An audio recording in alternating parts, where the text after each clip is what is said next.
क्या जो एनआईएस अप्रैल 2024 के पेपर होने वाले हैं उसमें क्या कुछ फ्री के नंबर मिलते हैं या कुछ ऐसे नंबर मिल जाते हैं जिससे कि हम पास हो जाए, या हम जो लिखते हैं या जो हमारी पीसीपी क्लासेस चलती है या फिर जो हम अपनी कुछ प्रेजेंटेशन देते हैं, तो क्या उससे भी हमें बेनिफिट मिलता है कि नहीं मिलता है। तो बहुत सारे स्टूडेंट ऐसे होते हैं कि जो हमसे ये क्वेरी या क्वेश्चन पूछ रहे होते हैं एनआईएस वाले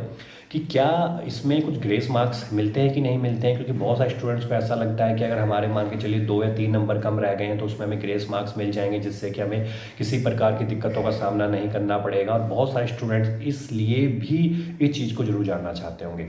तो देखिए, जो ग्रेस मार्क्स का जो ये बताया गया है कि जहाँ पर आपके 1 या 2 नंबर कम रह जाते हैं और वहाँ पर 2 या 3 नंबर आपको एग्जामिनर दे देता है जिससे कि आप अच्छे नंबरों से पास हो जाएंगे, तो इस तरह का जो कोई कंसेप्ट है वो कंसेप्ट तो अभी तक कोई मौजूद नहीं है। बस इसमें एक चीज़ ये हो जाती है कि मान के चलिए कि आपने पेपर पूरा किया हुआ है और पेपर आपने अच्छे तरीके से कर लिया, लेकिन पेपर अच्छे तरीके से करने के बाद मान के चलिए कि उसमें आपके 1 या 2 नंबर कम रह गए। अब एग्जामिनर के ऊपर होगा कि जहाँ पर उसने आपको 3 नंबर का क्वेश्चन था वहाँ पर उसने सिर्फ आपको 1.5 नंबर ही दिए, तो क्या करेगा कि आधा नंबर वहाँ बढ़ा देगा, और जहाँ पे 2 नंबर का क्वेश्चन था अगर वहाँ पे उन्हें 1 नंबर दिया हुआ है तो हो सकता है कि वहाँ पे वो आपको आधा नंबर और बढ़ा दे। तो इससे क्या होगा कि जो आपका 2 या 3 नंबर आपके कम रह रहे थे वो 2 या 3 नंबर आपके यहाँ ऐड हो जाएंगे, और इससे इसको हम ग्रेस मार्क्स कहते हैं, और इसी से आप पास हो जाते हैं। तो बाकी आपको क्लियर हो चुका होगा कि ग्रेस मार्क्स होते क्या हैं, एनआईएस अप्रैल 2024 में हमें तैयारी किस तरह से करनी है।